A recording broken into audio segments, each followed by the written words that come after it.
Hello दोस्तों, welcome back to the channel. दोस्तों आज हम बनाने जा रहे हैं centre box pleated A line kurti. तो दोस्तों सबसे पहले मैंने जो है फैब्रिक को रख लिया है डबल फोल्ड करके, और इस तरीके से मैं जो हूँ सबसे पहले बनाऊंगी आगे के पैनल की कटिंग करूंगी। तो इसके लिए मैंने इसको डबल फोल्ड ही किया है। इसकी लंबाई मैंने रख ली है 44 इंचज और इसकी चौड़ाई जो रखी है वो 14 इंचज रखी है। इसमें हमारा मार्जिन वगैरह भी निकल जाएगा। तो दोस्तों अब हमने सबसे पहले नीचे की जो है लंबाई की मार्किंग कर ली। उसके बाद हमने सबसे पहले यहाँ पर जो है 2 इंच कपड़े का जो है निशान लगाना है और इसको ऊपर से नीचे तक सीधा इस तरीके से मिला देना है। ये हमारी बॉक्स प्लेटेड इसी से रेडी होगी। ये जो हमने 2 इंच की प्लेट लगाई है इसको हमें बिल्कुल भी छेड़छाड़ नहीं करनी है। इसको जो है कुर्ती की फिटिंग से बिल्कुल अलग रखना है। अब जो हम मार्किंग करेंगे वो 2 इंच की मार्किंग को छोड़कर ही हम मार्किंग करेंगे। इससे पहले हम जो है कपड़े की जो है कटिंग कर लेते हैं, स्ट्रेट कर लेते हैं। इसको ऊपर से नीचे तक हमें जो है फ्रंट पैनल रेडी करना है। तो दोस्तों ये मैंने इस तरीके से फ्रंट पैनल का जो फैब्रिक था उसको बिल्कुल ही अलग कर लिया है। ऊपर से ठीक नीचे 15 इंच पर मैंने मार्किंग की, क्योंकि हमें जो है 15 इंच तक ही अपनी बॉक्स प्लेट रेडी करनी है। आप चाहें तो 12 इंच पर भी इसकी मार्किंग कर सकते हैं। तो दोस्तों अब चलिए 2 इंच का जो फैब्रिक था हमने छोड़ दिया है, उससे आगे की तरफ हमें शोल्डर की मार्किंग करनी है। 6.5 इंच पर मैंने मार्किंग की और ठीक आर्म होल की भी मार्किंग मैंने 6.5 इंच पर नीचे की ओर कर ली है। तो दोस्तों इस तरीके से हमने मार्किंग करने के बाद हमें जो है अब यहाँ पर वेस्ट की मार्किंग करनी है। ये भी यहाँ पर भी हमने जो है पूरा ये जो बॉक्स प्लेट हमारी रेडी हुई इसको हटा करके ही हमें वेस्ट की मार्किंग करनी है। तो मैंने 10 इंचज पर मार्किंग की और 2 इंच फैब्रिक यहाँ पर लिया है मैंने एक्स्ट्रा मार्जिन के लिए। ठीक, अब यहाँ पर भी इसको स्केल की हेल्प से हमने मिला दिया है। तो दोस्तों अब हमने ये इसकी जो है आर्म होल की गोलाई देनी है। आधा इंच गोलाई इस तरीके से अंदर की तरफ मोड़ करके हमें इसको गोलाई देते हैं। अब हमने ऊपर से ठीक 15 इंच पर मार्किंग की अपनी कमर की। कमर में भी हमने बॉक्स प्लेट को अलग रखना है और उसके आगे हटाकर हमें 9 इंच पर यहाँ पर कमर की मार्किंग, और यहाँ पर भी हमने 2 इंच फैब्रिक लिया है एक्स्ट्रा। इसको जो है स्केल की हेल्प से तिरछा इस तरीके से मिला देना है। और उसके बाद हमने जो है इसके हिप्स की मार्किंग करनी है, क्योंकि हम साइड स्लिट ओपन रखेंगे और ए लाइन शेप में रखेंगे। तो ध्यान से देखिएगा किस तरीके से हम मार्किंग कर रहे हैं। ऊपर से 22 इंच नीचे हम मार्किंग करते हैं हिप्स की। यहाँ पर हमने रखनी है 10 इंच इसकी चौड़ाई और 2 इंच इसमें मार्जिन। आप चाहें तो यहाँ पर 1.5 इंच का भी मार्जिन रख सकते हैं। तो इस तरीके से हमें इसको तिरछा मिलाना है, और जो हिप्स हैं उसको नीचे की तरफ आप चाहे तिरछा मिलाइए या सीधा भी रख सकते हैं। अगर आप ये लाइन शेप इसकी ड्रॉ करना चाहते हैं तो थोड़ा सा इसका जो घेरा है उसकी चौड़ाई बढ़ानी होती है। तो मैंने थोड़ा सा 1 इंच इसको ये लाइन शेप दी है, तो नीचे मैंने 1 इंच एक्स्ट्रा फैब्रिक लिया है, यानी कि 11 इंच। अब देखिए इस तरीके से हमने यहाँ पर मार्किंग तो कर ही ली है। अब हम जब तक मैं मार्किंग कर रही हूँ आप लोग प्लीज़ चैनल को सब्सक्राइब जरूर कीजिएगा। मुझे आपसे ज़रूर उम्मीद है कि आप मेरे चैनल को ज़रूर सब्सक्राइब करेंगे और सपोर्ट करेंगे। मार्किंग करने के बाद जहाँ पर हमने मार्किंग की थी उसी पर हमने कर लिया है कट इस तरीके से जो है अपनी कुर्ती के फ्रंट पैनल को। तो दोस्तों यहाँ पर फ्रंट पैनल की कटिंग होने के बाद हमने जो है बैक पैनल की कटिंग करनी है। बैक पैनल की कटिंग हम जो है बचे हुए फैब्रिक में से करेंगे। अब जो है कंधे को जो है आधा इंच का ढाल देते हुए हमें गले से कंधे की तरफ हमें इस तरीके से आधा इंच का ढाल देते हुए भी इसकी कटिंग कर लेनी है। चलिए दोस्तों अब ये हमारा फ्रंट पैनल रेडी हो गया है। यहाँ पर हम जो है कमर के निशान और वेस्ट का जो हमने मार्किंग की थी वहाँ पर हमने जो है ये एक तरीके से 2 कट लगा लिए हैं, जिससे कि हम जब स्टिचिंग करेंगे तो ये दोनों पैनल में है इक्वल ही यहाँ पर हमारी स्टिचिंग आए। अब देखिए दूसरा जो है हमने फैब्रिक लिया है, उसी जो हमने फैब्रिक बचा हुआ था उसी से हमने सेम लंबाई का और 14 इंच चौड़ाई और 44 इंच इसकी लंबाई का फैब्रिक कट कर लिया था, और उसको इस तरीके से रखना है। यहाँ पर ये बात ज़रूर से ध्यान रख लेना कि जो हमारा 2 इंच फ्रंट पैनल में फैब्रिक है वो उसको बाहर की तरफ निकालना है, उसको अलग रखना है। उसके बाद ही हमने जो है बैक पैनल की कटिंग करनी है, मतलब उसे हमें कटिंग में नहीं लाना है, ना ही फ्रंट पैनल में और ना ही बैक पैनल में। तो दोस्तों इसी से अगर यहाँ पर हमारी थोड़ी सी भी मिस्टेक हुई तो हमारी कुर्ती गलत हो जाएगी, इसलिए प्लीज़ यहाँ इसका ध्यान जरूर रखिएगा। बाकी जो है उसकी जो बैक पैनल की कटिंग है सेम टू सेम वैसी ही कीजिएगा, और बस इसमें जो है इसका जो आर्म होल होता है उसको जो है थोड़ा सा ऊंचा रखिएगा फ्रंट पैनल से। बस इतनी ही यहाँ पर हमें मेहनत करनी है। बाकी जो है हमारी ये बैक पैनल की भी कटिंग इस तरीके से यहाँ पर हो गई है।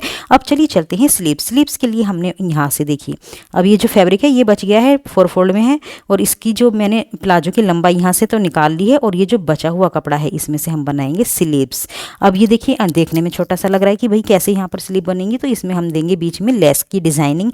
तो वो हम आपको दिखाएंगे जब हम मशीन पर चलेंगे तो हम किस तरीके से बाजू की स्टिचिंग करेंगे। इनकी लंबाई और चौड़ाई बिल्कुल इक्वल, मतलब बराबर जितना हम चाहते हैं वैसे ही आएगी। बट यहाँ पे हमें जो है लेस ज्वाइन करनी पड़ेगी। 4 पैनल में ये हमारा फैब्रिक मिल गया है। तो हम अब आ गए हैं मशीन पर। मशीन पर चलने के बाद हम आपको बता रहे हैं कैसे हमें अपनी जो है स्लीव्स की डिजाइनिंग करनी है। यहाँ पर मैंने बाजू के 2 फैब्रिक लिए हैं, इनके बीच में मैं करूँगी लेस अटैच। ये भी जो है ऑफ वाइट कलर की लेस है, फ्लावर से मैच कर रही है। और इसको इस तरीके से दोनों ही पैनल में मैंने बीच में लेस लगा दी है। बाजू की लंबाई है दोस्तों, यहाँ पर ये बात ध्यान रखिएगा। कैसे अटैच करनी है लेस ये आप वीडियो में आसानी से देख पा रहे हैं। और इतना करने के बाद इसकी जो लंबाई है 13 इंच जो है अभी है, रेडी होने के बाद ये 11 या 11.5 के आसपास हमें मिल जाएगी। बाजू की हम कर रहे हैं मार्किंग, दोनों हमने बाजू इसी तरीके से रख ली हैं और ऊपर से 2.5 इंच पर गोलाई इस तरीके से देंगे। और उसके बाद जो है इसको चौक की हेल्प से गाढ़ा कर लेंगे, डार्क कर लेंगे। और उसके बाद आगे का जो पैनल है इसको थोड़ी सी हम जो है गहराई देते हैं। ये देखिए इस तरीके से। अब हम ऊपर से भी मार्किंग कर लेंगे, जितने हमें आर्म होल की चौड़ाई है उसी हिसाब से 1 इंच कपड़ा मार्जिन रखेंगे। ऐसे ही नीचे से बाजू की जितनी चौड़ाई है वहाँ पर भी 1 इंच कपड़ा मार्जिन का रख लेंगे। तो हमने मार्किंग कर ली है और इस तरीके से मार्किंग करने के बाद हमने जो है इस बाजू दोनों ही बाजू की हमने अपनी कटिंग कर लेनी है। तो दोस्तों इतना कटिंग करने के बाद आगे की जो पैनल हैं दोनों उनको ऊपर उठाना है और इस तरीके से इनकी भी कटिंग कर लेनी है थोड़ी सी गहराई में। तो दोस्तों इस तरीके से ये हमारी एक देखिए बाजू रेडी हो गई है। और हमें अब इन्हें नीचे से जो है आधा इंच फोल्ड करना है। उसके बाद जो है हमने इनकी एक बार मार्किंग फिर से मेज़र करके जो है ध्यान से यहाँ पर मार्किंग कर लेनी है कि कितनी हमारी आर्म होल में जाएगा कपड़ा और हमें कितनी बाजू की चौड़ाई रखनी है। मार्किंग कीजिए और स्टिच कीजिए इस तरीके से। तो ये हमारी दोनों स्लीव्स हो गई हैं रेडी। और अब हम चलते हैं अपनी कुर्ती के फ्रंट पैनल की ओर। फ्रंट पैनल में हमने बॉक्स प्लेट रेडी करनी है। तो देखिए ऊपर से जहां हमने 2 इंच की मार्किंग की थी उसी पे अपनी जो है मशीन को इस तरीके से चलाना है और ठीक 15 इंच नीचे तक हमें इसको जो है बिल्कुल पक्का कर देना है सिलाई को। और इस तरीके से हमने 15 इंच तक इसको रेडी कर दिया है, स्टिच कर दिया है। और यहीं तक भी हमारी जो है ये बॉक्स प्लेटेड कुर्ती यहाँ पर ही इसकी बॉक्स जो है रेडी होगा। इसको वापसी हम दूसरी सिलाई भी लगा लेते हैं, डबल स्टिच भी कर लीजिएगा आप। मैंने थोड़ी सी देर दूर तक ही इसकी स्टिच की है। तो ये यहाँ पर पक्की हो गई। अब हमने इसको खोलना किस तरीके है, उल्टी तरफ रखिएगा कुर्ती को और इस तरीके से ये जो बॉक्स प्लेट है इसको खोलिएगा और नीचे तक इस पे प्रेस मार दीजिएगा। तो हमारी जो है यहाँ पर बॉक्स प्लेट रेडी हो गई है। अब हम चलते हैं नेक की कटिंग और स्टिचिंग पर। नेक की कटिंग हमने 2.5 इंच इसकी चौड़ाई और 6.5 इंच इसकी लंबाई ली है और इसको हमने स्क्वायर शेप बनाना है। तो इस तरीके से हमने इसको स्क्वायर शेप में ड्रॉ कर लिया है स्केल की हेल्प से। अब देखिए ये फैब्रिक है डबल फोल्ड में, हमने इसको कुर्ती के नीचे इस तरीके से रखना है और जो फैब्रिक है ना हमारा नीचे वाला उसका बंद सिरा अपनी तरफ रखना है और उसको सेम इसी शेप में कट कर लेना है। तो दोस्तों ये देखिए हमारी कुर्ती की जो नेक है वो कट हो गई है। और अब हमें इसको इसी तरीके से इस पे स्टिच करना है। अभी उससे पहले हम इसकी जो है शेप दे देंगे, जो एक्स्ट्रा कपड़ा था उसको हटा देंगे। तो स्क्वायर शेप हमारा ये मटेरियल यहाँ पर बनकर मतलब तैयार हो गया है। अब इसको कुर्ती को सीधा रखिए, उसके ऊपर ये नेक रखिएगा और इस तरीके से इसको तीनों कॉर्नर से स्टिच कीजिएगा। यहाँ पर एक बेनिफिट ये हो जाता है कि हमें जो है ना बुकरम का यहाँ पर यूज नहीं करना पड़ता और बुकरम में जो कटिंग करने का टाइम है वो भी हमारा सेव हो जाता है। और हाँ, कॉटन के फैब्रिक में नेक की फिनिशिंग पर भी कोई भी इफेक्ट नहीं पड़ता है। तो दोस्तों कभी कभी ऐसी सिचुएशन होती है कि हमारे पास बुकरम नहीं हो पाती है अवेलेबल, तो हम इस तरीके से भी किसी भी तरीके की शेप की नेक जो है रेडी कर सकते हैं। तो यहाँ पर देखिए इस तरीके से मैंने इतनी बातें की ना आपसे, इतनी देर में ये जो है नेक की स्टिचिंग भी रेडी हो गई है। तो यहाँ पर मैंने इसको स्टिच कर लिया है। अब यहाँ पर जो है जहाँ भी कॉर्नर होते हैं नेक में उनको जो है इस तरीके से कट करना होता है। बस ध्यान ये रखना है कि जो सिलाई है वो ना कटने पाए। और उसके बाद हमने यहाँ पर जो है चारों तरफ इसके तीनों तरफ जो है कट करके इसको सिलना होता है। अब ये जो है नेक को हम बाहर की तरफ पहले फोल्ड कर खोल लेंगे इसको और उसके बाद इस पर एक दबाव की सिलाई तीनों तरफ इसके लगा लेंगे। दबाव की सिलाई लगाने के बाद हमने जो है इस नेक को अंदर की तरफ फोल्ड करना है। तो हमारा जो बाहर की तरफ नेक का डिजाइन है बहुत ही फिनिशिंग के साथ और बहुत ही साफ सफाई से जो है हमारी ये नेक जो है रेडी होगी। दोस्तों यहाँ तक अगर आपने वीडियो को देख ही लिया है ना तो प्लीज़ वीडियो को लाइक जरूर कीजिएगा और हाँ साथ ही साथ चैनल को सब्सक्राइब करना भी मत भूलिएगा। तो दोस्तों यहाँ पर इस तरीके से अब हमने नेक को पलट लिया है और पलटने के बाद इसके ऊपर एक कच्ची सिलाई लगा देनी है। बाद में जो अंदर की तरफ, अभी आपने ध्यान दिया होगा कि अंदर की तरफ हमारा कपड़ा बचेगा, तो उस कपड़े को हमने बाद में मोड़ करके तुरपाई उस पर कर देनी है। और ये जो कच्ची वाली सिलाई हम लगा रहे हैं ना अभी, इसको हमने बिल्कुल उधेड़ देना है। तो यहाँ पर कोई भी सिलाई या टाका दिखाई देगा ही नहीं। तो इस तरीके से हमने यहाँ पर जो है इसको स्टिच कर लिया है। इसके बाद हम नेक का लुक इन्हेंस करने के लिए एक ये चौड़ी लेस लगाएंगे इसके चारों तरफ। तो इसको स्टिच करना भी बहुत आसान है। इस तरीके से इस पे पहले तो एक साइड हम स्टिच करते जाएंगे और उसके बाद हम इस पे डबल स्टिच लगा लेंगे।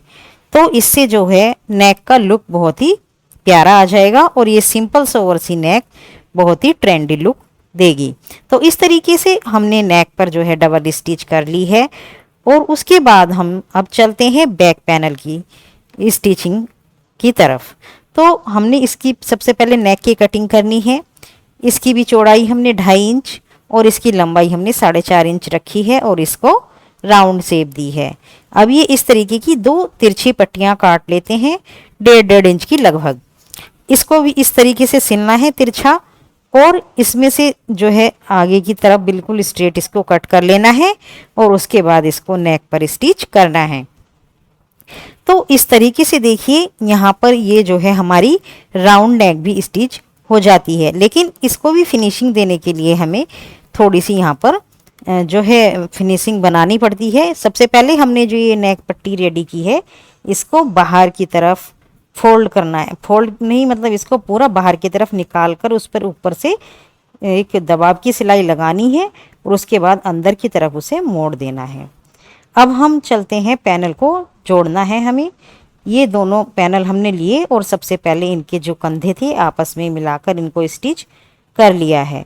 अब यहाँ पर भी दूसरा पैनल भी हमने इसी तरीके से जोड़ दिया है। ये नेक है, इसको अंदर की तरफ थोड़ा सा जो कपड़ा हमारा बचा हुआ था उसको थोड़ा सा मोड़ करके तब हमने आपस में कुर्ती के कंधे स्टिच कर लेने हैं। और इतना करने के बाद अब हमें जो है साइड की जो फिटिंग की स्टिच है वो लगानी है।